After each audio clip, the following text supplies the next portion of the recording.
Então, pessoal, trazendo agora um problema sobre o teorema de Arquimedes, visto no último vídeo.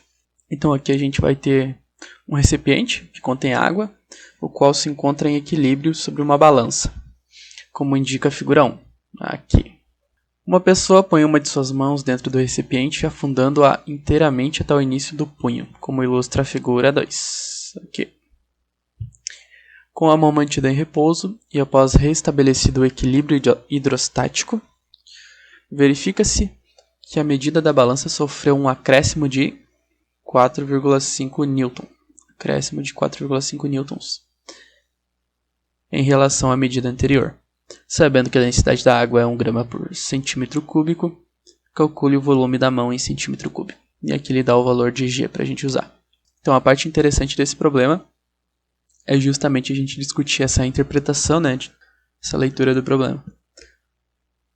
Então inicialmente aqui a gente tem o recipiente aqui ele diz com água, né? A gente vai tratar como se fosse um fluido ideal. Então a gente tem aqui esse recipiente com água, ele tem um determinado peso, né? Uma determinada massa, que é registrada por essa balança. Depois ele coloca a mão e a gente tem um aumento aqui do registro da balança, que indica um acréscimo de 4,5 newtons.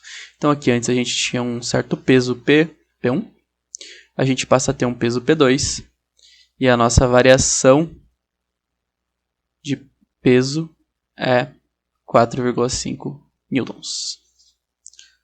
Agora vamos discutir o que é essa variação de peso aí, por que ela acontece.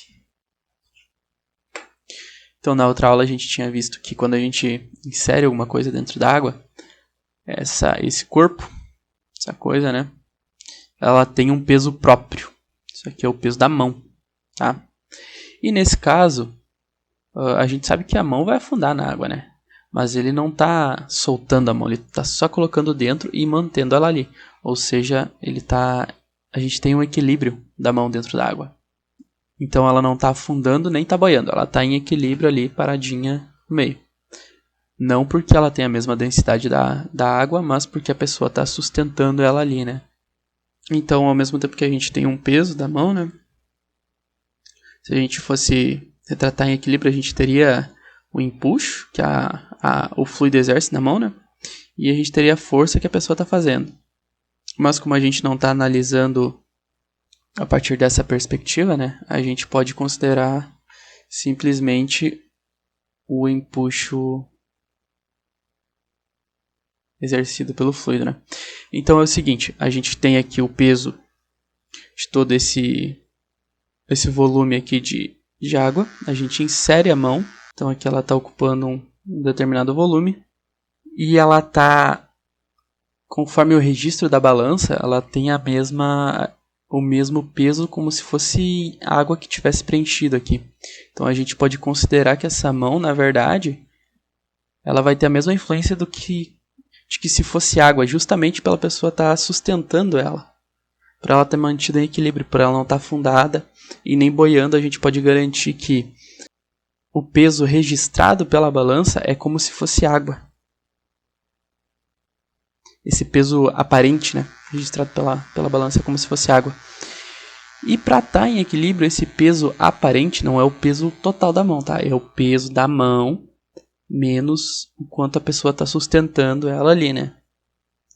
Então esse peso aqui, esse peso aparente, ele tem que estar em equilíbrio com o empuxo, tá? Ele tem que ter um módulo igual ao módulo do empuxo para essa coisa estar boiando. Para ficar um pouquinho mais claro, a gente tem o peso total da mão, né? Eu vou colocar aqui um vetor em preto, peso total, vou escrever PTzinho. E a gente tem o quanto a pessoa está sustentando, que é um F aqui, né? Então, peso total menos F vai dar esse nosso P aqui, em vermelho. Então, PT menos F é igual a esse Pzinho vermelho, tá? Isso aqui é só para a gente interpretar, a gente não vai ter que utilizar esses vetores aqui, né? Mas eles são importantes para a gente entender o que está acontecendo. Então a gente vai ter o peso aparente da mão, que é o quanto a balança vai ler, que aumentou, né, de peso. é justamente o peso aparente da mão. Então, esse acréscimo é justamente o nosso P. O que a balança lê é justamente o aumento, né, que ela lê é esse peso aparente da mão. Só que a gente tem que o módulo desse peso aparente ele deve ser igual em módulo ao empuxo. Então a gente tem que isso aqui também é igual a E, beleza? Mas o que é o E? O E é igual a massa do fluido. Vou escrever... é água, né? Vou escrever H2O aqui. Vezes G.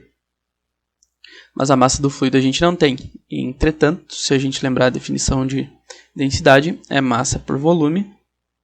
Passo o volume multiplicando para cá, eu tenho que a massa da água vai ser a densidade da água vezes o volume. Então a gente vai ter que empuxo é igual a ρ de H2O vezes V vezes G. Esse volume aqui, o quanto de volume aumentou, né? O quanto de volume corresponde a essa massa. Perceba que aqui eu coloquei a massa de H2O, né? Na verdade, o que essa massa representa é a massa aparente da mão. Ela está relacionada ao peso aparente da mão, tá? Perceba que eu só posso usar aqui essa massa da água porque o empuxo é igual ao peso aparente da mão. Então, esse aumento aqui é como se fosse água que tivesse a densidade essa massa de água seria igual à massa da mão, né? Então esse volume aqui também é o volume da mão. Então a gente quer calcular ele, eu vou isolar ele. Eu isolo V, eu tenho que V é igual a E sobre ρ da água vezes G. Beleza, agora é só a gente substituir os nossos valores. A gente tem que E é igual a 4,5 newtons. A gente sabe que G é 10 metros por segundo ao quadrado. E ele dá a densidade da água, que é 1 grama por centímetro, que no sistema internacional a gente tem que é 1000 quilogramas por metro cúbico. Eu vou utilizar essa formulação aqui para a gente poder resolver tudo mais fácil, né? Tudo no sistema internacional, não se preocupar tanto em transformar unidades. E depois eu volto para centímetro cúbico, que é o que ele quer. Então vamos utilizar a equação aí, substituindo os valores. Então a gente vai ter que o volume é... Nosso volume vai dar 4,5 dividido por 10.000, né? Então é a mesma coisa que 4,5 vezes 10 na menos 1, 2, 3, 4. Vezes 10 na menos 4. Como está tudo no sistema internacional, isso aqui vai dar metro cúbico. Agora a gente precisa passar de metro cúbico para centímetro cúbico. Como é que a gente faz isso aí? Vamos imaginar que a gente tem um cubo aqui. Aqui está o nosso cubo. Tá? Esse cubo, eu vou dizer que ele tem 1 metro cúbico. 1 metro cúbico. Então, cada lado dele vale 1 metro. Aqui vale 1 metro, aqui vale 1 metro e aqui vale 1 metro. Todos os lados dele valem 1 metro. Mas eu sei que 1 metro é a mesma coisa que 100 centímetros. Então aqui eu posso escrever também 100 centímetros. 100 centímetros. Opa. Centímetros. 100 centímetros. Eu vou ter aqui 1 metro cúbico, que é o quê? Lado vezes lado vezes lado é 1 metro cúbico, né? Isso é a mesma coisa que eu escrever 100 centímetros vezes 100 centímetros vezes 100 centímetros. Eu vou ter que isso é a mesma coisa que 10 na 1, 2, 3, 4, 5, 6. 10 na 6 centímetros cúbicos. Então eu tenho essa relação.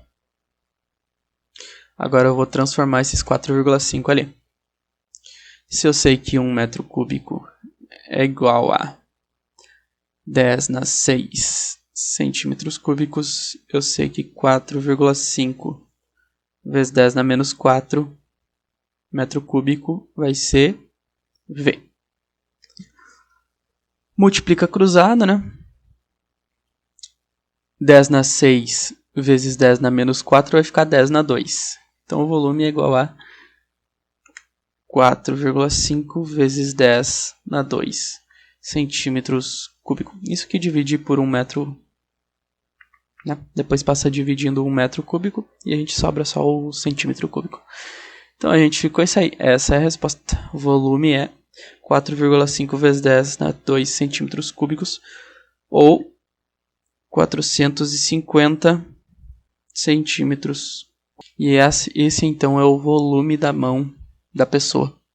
Essa é uma forma muito prática, né, de a gente conseguir determinar volumes de formas e de corpos que não tem uma simetria, né, tipo, volume de um cubo tu sabe calcular fácil, só medindo com uma régua.